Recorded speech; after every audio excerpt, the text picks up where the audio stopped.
तत्परम्पर्याय विद्महे ज्ञानलिङ्गेश्वराय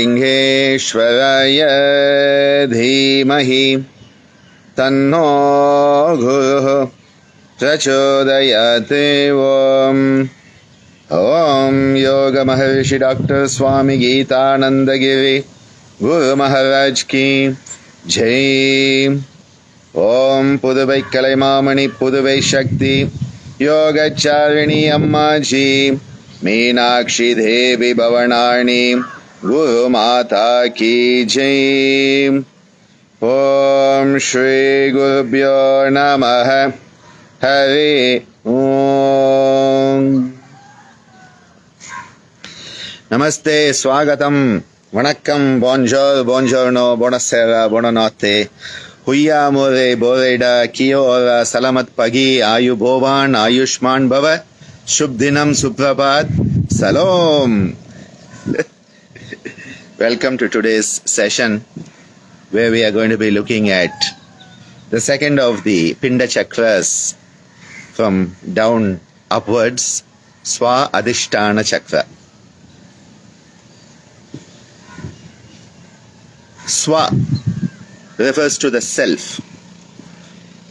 For example, when you have a good sense of self-esteem, it's called Swabhiman. Swa, Abhiman, Swabhiman. In Tamil, Swa becomes Suya. So, Swa Abhiman becomes Suya Maryadai. And so it is the self-respect movement, Suya Maryadai, Swa Abhiman. Similarly, we have the Niyama, Swa Adhyaya, where you start to try to understand that chapter called you. The chapter called you try to understand it by studying it deeply with reference to all the scriptural examples, and you create your thesis of life, Swa Adhyaya.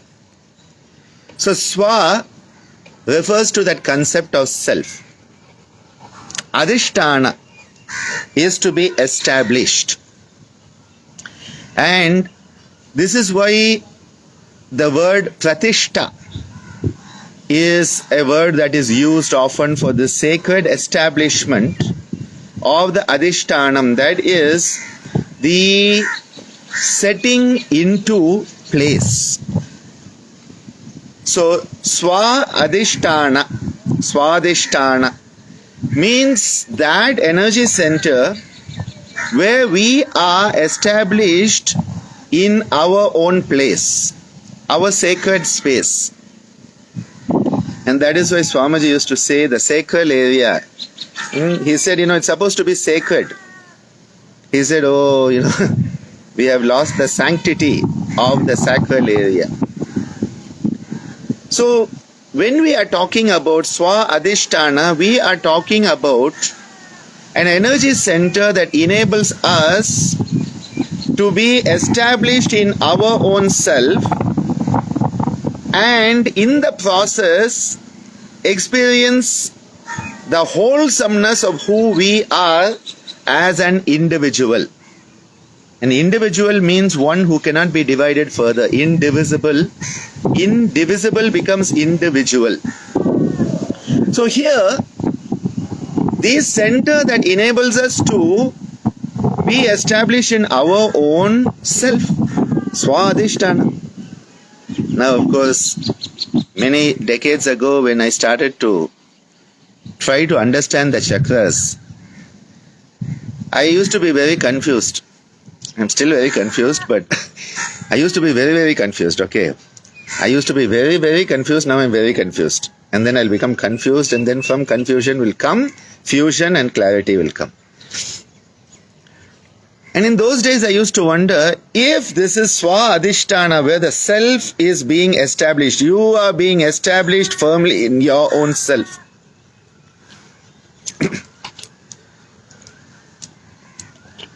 Shouldn't this be up in your head or something?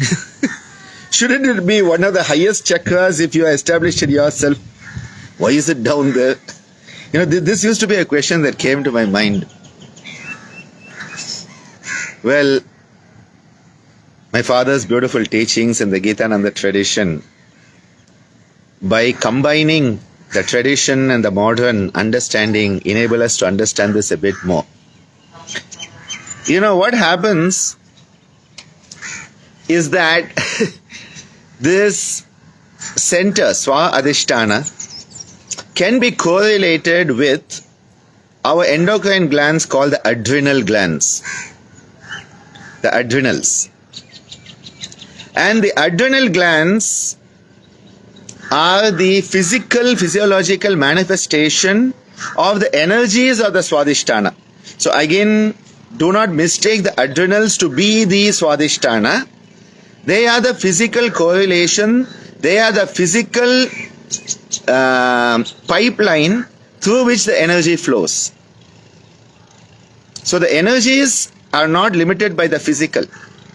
Please understand that. As I said last time, just because you have had your ovaries removed or testis removed doesn't mean there's no Mooladhara. Okay? So the endocrine gland, the nerve plexi, hypogastric nerve plexi here, and the endocrine glands, that is the adrenal glands, they are the physical structures through which the energy can flow. And when the energy flows properly, they work harmoniously and you have something called health. When the energies are blocked for some reason, well, then we have something called disease. So health and disease depend on whether these energies are allowed to flow or not flow. The energies are not dependent on the physical structure. The energies have their own existence. So the energies already are in existence. The physical structures are where the blocks occur. And where does the block occur? Between the energy and the physical, well, basically our mind comes in. So usually, most of the blocks are of our own making in the mind, the psyche, which is called Adi Vyadi or Adija Vyadi. So coming back to the adrenal glands. The adrenal glands, a bit of anatomy physiology. The adrenal glands have a central portion called the adrenal medulla. The middle part is medulla. Medulla means nervous tissue. So though it is an endocrine gland, it has nerve tissue, medulla. Like the medulla oblongata in the back of the brainstem, okay, medulla oblongata. Then you have conus medullaris, the tip of the spinal cord. All of these are nerve tissues. So inside the middle of the central part of the adrenal glands, there are two, one on each side, there is a nerve tissue, adrenal medulla. And that medullary tissue is connected to our sympathetic nervous system. So the autonomic nervous system, sympathetic, parasympathetic. The sympathetic nervous system works through the adrenal medulla, and adrenaline, noradrenaline, also known as epinephrine, norepinephrine, are secreted. So the very fact that you have this adrenaline overload is because the adrenal medulla is come into its full force and is squirting the adrenaline into your system.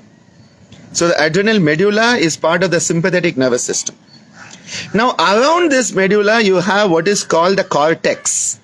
So cortex is like, you know, the outer part of a fruit. The brain also, the outer part is called cortex. So the cortical tissue secretes three types of hormones. So these three types of hormones from the cortex include glucocorticoids, cortisol, glucocorticoid, cortisol, which is the stress hormone, chronic stress hormone. The second, mineralocorticoids, aldosterone. And aldosterone plays its role in salt metabolism. So whenever you need to retain salt, it comes into action. Angiotensin 1, 2, aldosterone, kidney, all of this, which is the pathology of hypertension also, plays a pathology there. Aldosterone is the mineralocorticoid. It enables the mineral balance, the salt balance. So sugar balance, cortisol, salt balance, aldosterone, and then you have the androgens, which are called the sex hormones, and these are giving us the secondary sexual character like facial hair, body hair, so that, when you look at somebody, you say this is a man or this is a woman based on the androgens that are there. So, glucocorticoids for sugar metabolism, mineralocorticoids for salt metabolism, and the sex hormones for the androgenic activities. Fine? Now this, Swamiji used to say, the adrenals are the 3F gland. So 3F, fright, fright, which is fear. So fright, when you have fear, what happens? Either you fight or flight. Fright, fright, fight, flight, or fear, fight and flee. But I like that ta sound, it sort of goes nice. Fright, fight, flight. 3F gland. This is all based on your adrenal medulla, adrenaline, noradrenaline. And then the 3S gland. So he used to call the adrenals the 3F and the 3S. Swamiji had this beautiful method of teaching. 3S, salt, sugar, sex. Salt, sugar, sex. You remember? Salt, aldosterone, sugar, cortisol, sex, androgens. So what he used to tell us is, in an emergency, in a life-threatening situation, what happens is the adrenals come into play. Because the adrenals want to make sure that you can save yourself. The self that you think you are, self-preservation instinct, which is called abhinivesha, survival instinct. I want to survive. Who? Me. Who is this me? This self wants to survive at any cost. So, the drive of the self-preservation and survival manifests through the activities of our adrenal glands. And that is why he used to say, the adrenal glands really let you know who you are. You really get to know who you are because you see whether you are the hero or the coward. And he said the difference between the gallantry medal and a firing squad was a teaspoon of adrenaline. You know what? I learned all of this way before I went into medical school, thanks to Swamiji. And so when I saw this in medical school, I'm like, wow, this makes sense. And then now I work with it with Divya while we study her psychology lessons. And it's beautiful. The adrenal glands really tell us about who we are and where we are. Are we that balanced personality we think we are? Or are we an imbalanced nervous wreck? Are we having equanimity and equilibrium, or are we suffering anxiety and over-anxiety?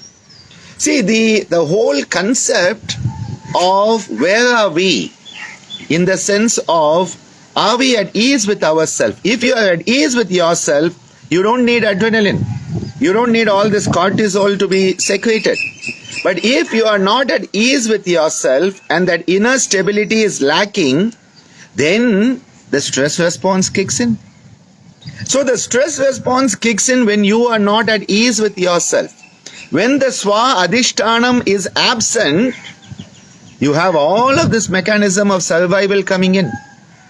When the Swadhisthana is present, you don't need the adrenaline to be squirting because you are at ease with yourself. Somebody likes you, okay. Somebody doesn't like you, okay.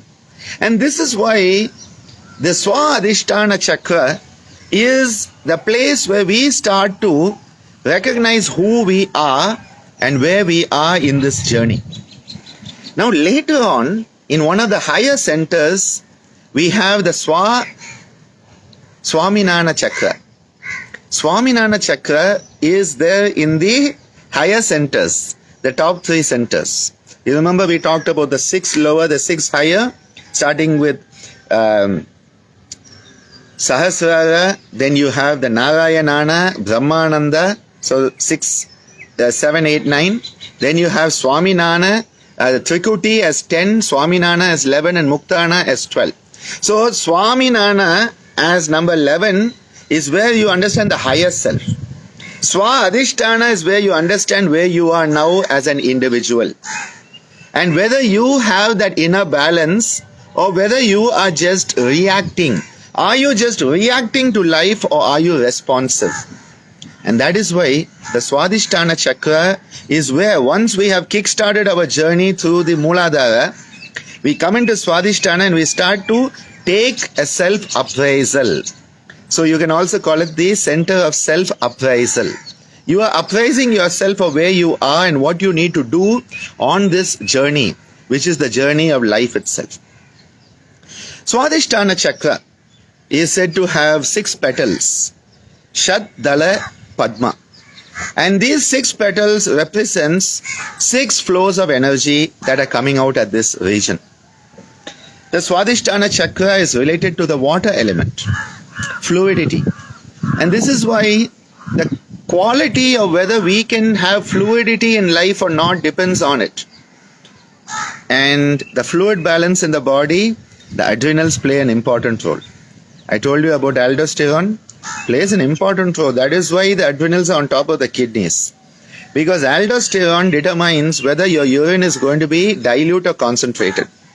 What type of fluid balance do you maintain in your body? The fluid balance being maintained, aldosterone plays an important role. Especially when you go into what is called hypovolemia, when the blood volume goes down. It could be sweating, why do you sweat? You are stressed, okay? Or you have been exercising. Or somebody cuts your vein and you lose blood, hypovolemia. You know, all of this is what is happening is that the moment you go into hypovolemia, low volume, the aldosterone says, oh, I have to conserve this person's water balance, fluid state. And so to maintain your fluid balance, aldosterone will keep the water, retain the water and send out concentrated urine. So the water balance, fluid retention and fluid non-retention. A lot of people have problems with fluid retention. It is right down at the Swadhisthana level. And that is why the Swadhisthana Chakra is related to the water element. And because it is related to water element, it is related to the sense, a sense of taste. Because your taste, whether you have taste or not, depends on the fluidity. And in fact, what happens is that when the water level is low in the body, what aldosterone, angiotensin, aldosterone, what they do is, they create in your system something which is called sodium specific hunger, where you want things that are salty so that you will then drink water and re-establish harmony. So this concept here is that taste, what we call rasana or rasana is dependent upon the fluidity, and if you have ever had a dry mouth, you will not taste much. That is why the fluid in the mouth is very important for the taste sensation. So the taste sensation, the tongue, where you have this change in whether you like salt or not. This is why when you go into hypovolemia, you will want salty items. So that then you drink water and you get your blood volume back to normal. The fluid balance comes to normal. I have to thank Divya for making me learn all of this by working with her. It's such a pleasure to learn these things and revisit them now in these contexts. The fluid balance and your sensation of taste. And here what is happening is that our hands, in Sanskrit the hands are called pani. That is why at the wedding, the bride and bridegroom, they hold hands. It is called pani grahanam, where you hold the hand of the bride and bridegroom. It is an important ceremony in Indian weddings. Pani grahanam. And the Hindi word for water is pani. Water, pani, hand, pani. So pani, which is your hands, and through the hands you experience a sense of dexterity. As your hands are so dexterous, and you can put the thread through the eye of the needle. You can hold a cup of your morning chai. You can do beautiful mudras. You can do all of this. You can hold a pen and write. Beautiful handwriting for some of you, horrible handwriting for people like me. I think we go into medicine because we have such bad handwriting. So it's not that doctors have bad handwriting. They have bad handwriting so they become doctors. It's sort of that. And that's why you need the pharmacist to read the doctor's prescriptions. Nowadays they type it out on computers, so no problem. How you can use your fingers, the dexterity of your fingers, it has the sense of fluidity. And this is why when we want to understand ourselves, our hands enable us to understand ourselves. Are you someone who's constantly grabbing, or are you someone who's constantly giving and sharing? Because the more you give, the more comes back. The more you share, the more you receive. I tell you, my father's lessons, right from my childhood, people say, did he teach you something secret? I'm like, no. He taught me common sense living. Dharma living. Dharmic living, living in tune with Dharma is common sense living. And what he taught me was very, very true about the universal law. The more you share, the more comes back. The more you give, the more comes back. And it doesn't matter what it is. It may be quantitative, it may be qualitative.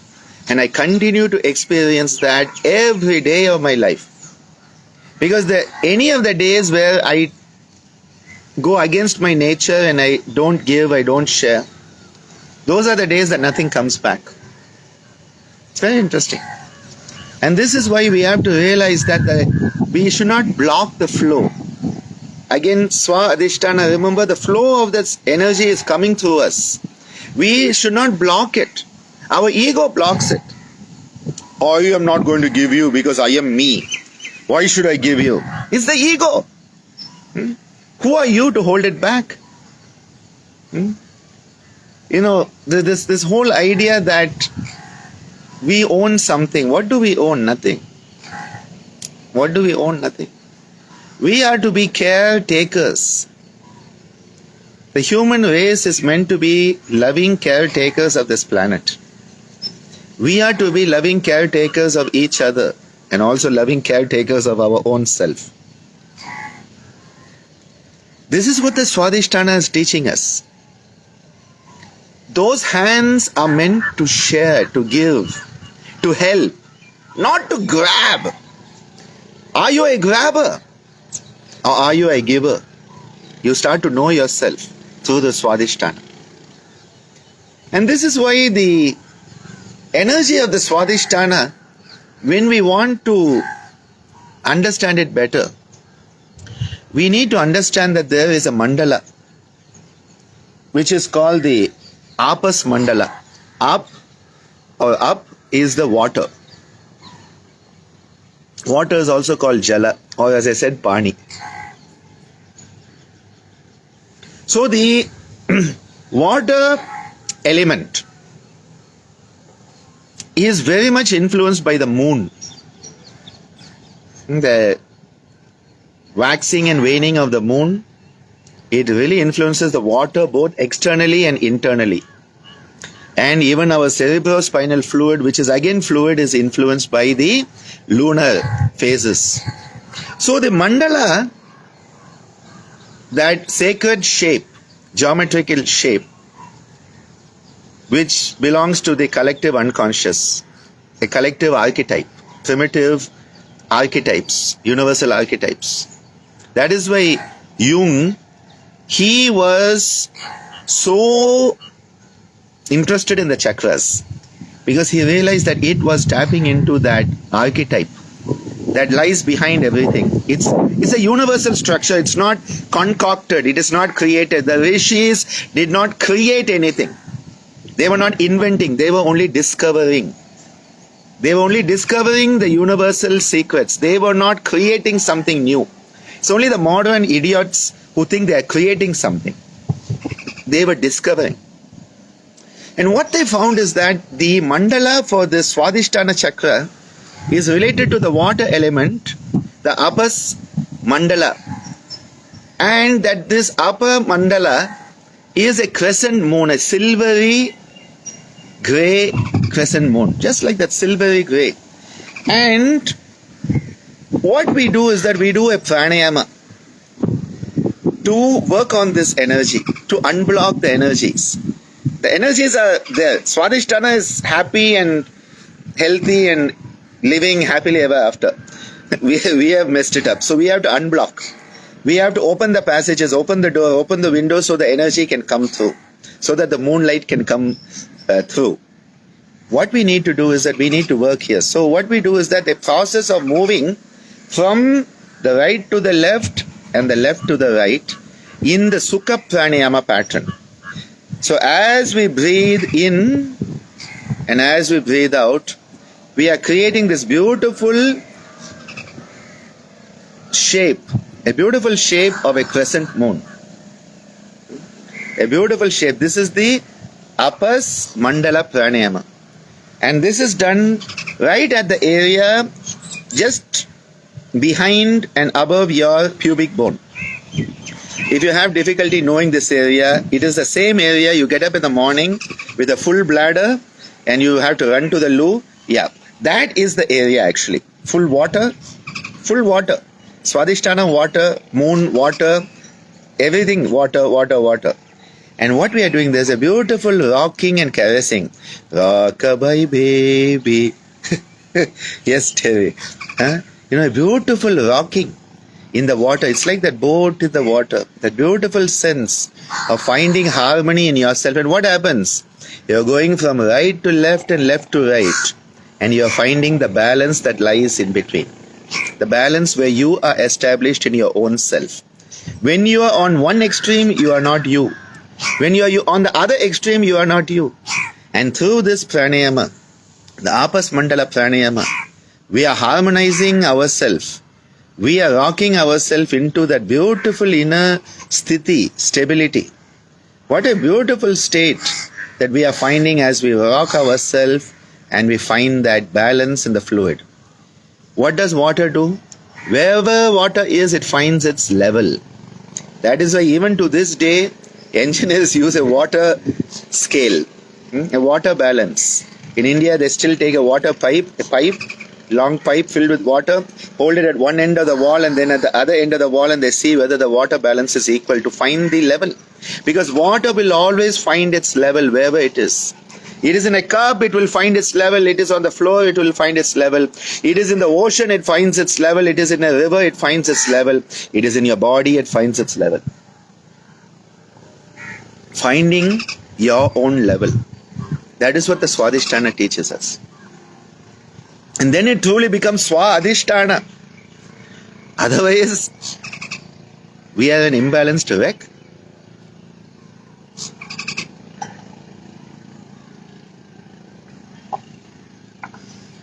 The Swadhisthana, as I said, is related to the water element, the sense of taste, rasa, that is coming from the jva, and the adrenal glands, the hypogastric plexi that are supporting all this region. And both the Mooladhara and Swadhisthana are having the energy which is the Apana Vayu. An energy that goes down and out. A down and out energy, and that is why the process of defecation, the process of urination, the process of all the sexual secretions, they are going down and out. And of course the menstrual fluid down and out. And remember, even the baby should come down and out. That is how it is. And this is why many mothers today are finding that giving birth in water is such a beautiful process, because the baby is already in water. People are like, oh my God, you are going to give birth in water. What if the baby drowns? The baby has been in water for 9 months, okay, inside the mother's womb, amniotic fluid. The baby has been in water for 9 months and people are worried about the baby drowning. And this is why so many of our people down in New Zealand especially, Kalyana Devi and others, I know they have done a lot of work with this. And giving birth in the water. So that you go and sit in a water tub or in a small pool and you give birth. It is such a natural birth. and the baby comes into the fluid, and the baby is just come into the natural flow, as opposed to the modern hospitals where you have this bright light, this lithotomy position, the most unnatural position to give birth. It is the only person it is convenient for is the obstetrician, nobody else. The mother lying on her back with her legs up in straps. I like, seriously, this is the weirdest thing that we ever created. It is convenient to the doctor, that's all. It is not conducive for the mother and the baby at all. And this is a process, and no wonder the baby cannot come out, the mother cannot push. You get her into the squat, get her into water, and suddenly everything is natural. The flow is natural because you have found your level. Well, we are up against a huge mountain when we deal with these things. The Swadhisthana, as with the other centers, has a deity. And we saw that Lord Ganesha becomes the deity of Mooladhara Murti to kickstart our journey. And hence Brahma becomes the deity of Swadhisthana. Now there are some traditions where Brahma is at Mooladhara, and as my father has repeatedly said, every tradition has its own logic, every tradition is perfect within its own context. So don't come to me and say, oh, that guru said this and this guru said that. Fine, okay, fine, that's their business. Okay? And the more you understand it, the more you'll understand the context of each tradition. In our tradition, where the Bengali Tantra of Swami Kanakananda has come together with the Saiva Siddhanta of the Agastya tradition through Kambli Swamigal, we invoke the energy of Lord Brahma when we are wanting to evoke the energy that is down in the Swadhisthana. So the Brahma Gayatri, Om Vedatmanaya Vidmahe Hiranyagarbhaya Dhimahi Tanno Brahma Prachodayat. Om Vedatmanaya Vidmahe, the Atma of the Vedas, Vedatmanaya Vidmahe Hiranyagarbhaya Dhimahi, the golden bioplasm from which all life has come. Tanno Brahma Prachodayat.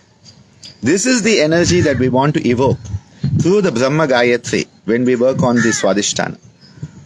And here we have the Bija mantra, the Dhara Bija, which is the Bija for the chakra itself, which is the sound of the Va, which is actually more pronounced like a Va. So though it is Va, V, Va, it is pronounced more like a WA. That is why when we talk about the word Swami, though it is in Sanskrit written as Svami, if you were transliterating, it is Sva. But you don't say Swami, you say Swami.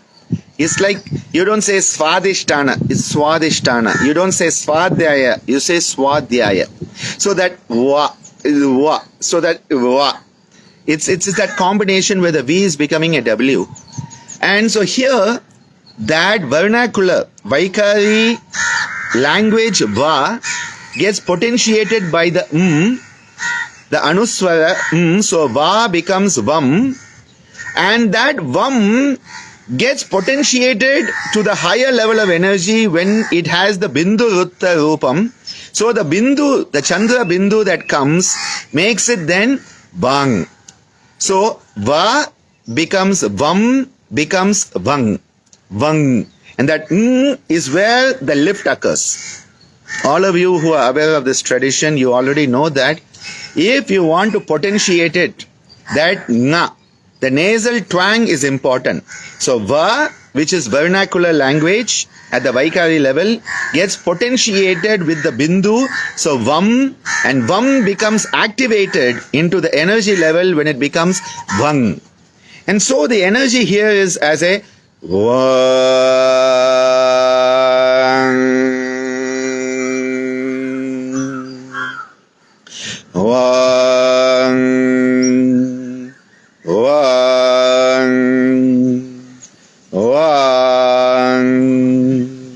That is the type of energy that is created when you want to work on this.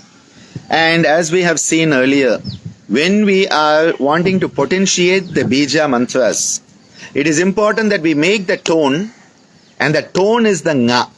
The nasal twang is the tone part, that then the after tone, which is the anuswara, can then manifest. So we make the vang for the vam to manifest. You don't make the vam. If you make the vam, nothing's happening. Okay, you feel good. It's nice. But only when you chant it as the vang, like we said with the lung, just like we have the lung, here we have the vang. And that vang, it potentiates it. If you go around saying vam, vam, vam, vam, vam, you are there vam, vam, vam, vam. Vang, vang. Immediately the energy is like, it's like the, one of those firecrackers. Vang, rather than vam, vam, vam. It's like the car that has not yet started. Vam, vang is where the accelerators come. Vang. And the accelerator comes and you get moving. Now, you make that tone and then the aftertone is created. The clanging is there for the aftertone to manifest. And that is where the Bija Mantra sadhana enables us to work on this. The asanas that Swamiji has suggested for Swadhisthana awareness include two of the asanas. One is the Suktavajrasana, where we sit in the Vajrasana and then we bend back into a position where we are balanced on the head. When you do this, you're going to be balanced right here. And then similarly, the Matsyasana, the fish posture. These are the two asanas Swamiji has suggested to enhance our inner awareness of the Swadhisthana energies. So the asana point of view, we have the Supta Vajra and the Matsya. Pranayama point of view, the Sukha Pranayama done in tune with the Mandala, which is the water Mandala, Apas Mandala. So Apas Mandala Pranayama, the Bija Mantra, and then each of the 6 petals, they have their own Bijas. So just like when we did the Muladhara, we had the 4 petals, Vang, Shang, Shang, Sang. Here, Bhang, Bahang, Mang, Yang, Rang, Lang, Bhang. And again, the position north, south is going to be constant here also.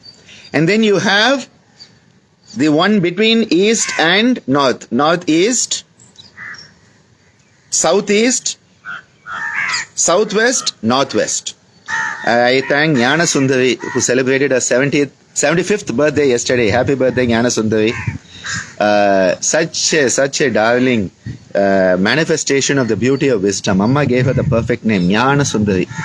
And I used to talk of clock position, and she gave me this clue about the directions, and it makes absolute sense. North, northeast, southeast, south, southwest, northwest, and you have the 6 petals. Bhang, Bahang, Mang, Yang, Rang, Lang, Bhang, Bahang, Mang, Yang, Rang, Lang, Bhang, Bahang, Mang, Yang, Rang, Lang is how we work with the Mantralaya for these 6 petals to start to unblock ourselves. Again, it's not activating any chakra. This whole idea, you are going to activate the chakra or somebody is going to activate it for you, is a load of egotistical nonsense. We are unblocking.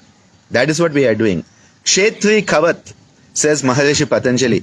Like the farmer removes the impediments to the water flowing for his crops and enables the crops to grow. You are not growing the crops. The farmer doesn't say, I am growing the crops. No. You are creating a harmonious, conducive situation where the crops can grow. We are creating a harmonious, conducive situation where the energies can flow. That is what we are doing. Let's be humble about it. Let's have humility in this. Not that I am doing it. And again, remember, the chakras are spinning clockwise, and the central axis is your Merudanda, the spinal cord, with the Sushumna in it. So please remember, the chakras are not on the front of your body or back of your body. Those are t-shirts. Okay, this front of the body chakra, back of the body chakra is t-shirts. So people running around, moving the hands in front of your body, I'm sorry, but it's a load of nonsense. The energies are moving clockwise. They're spiraling up the central axis. The Sushumna is the central axis, and these energies are spiraling up. And that's why at the Muladhara, Vang, shang, shang, sang. Here, bang, bahang, mang, yang, rang, lang. This is the spiraling up. And this is the spiraling that is happening as the energy comes up. And that energy that we are working towards when we want to manifest the abundance of the chakras through us. Quality-wise, when the Swadhisthana is at its best, well, we have beautiful qualities of diplomacy. Like water finding its balance, we find our balance wherever we are. It creates a beautiful sense of interpersonal harmony, the capacity to work with others as a team, to enjoy the relationships that come of working together as a team. These are qualities that come with the Swadhisthana. And we owe it to ourselves, okay? We owe it to ourselves to find that inner balance. Where does the balance lie? The balance lies in the center within us.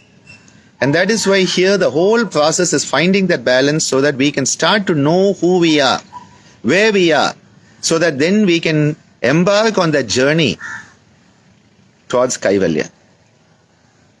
Swadhisthana is an important marker on our journey because it really tells us whether we are on the journey or not. It's a good check. You know, Mooladhara, you started off the journey and you are running, and then you want to know whether you are running in the right direction or the opposite direction. Swadhisthana gives you that type of checkpoint.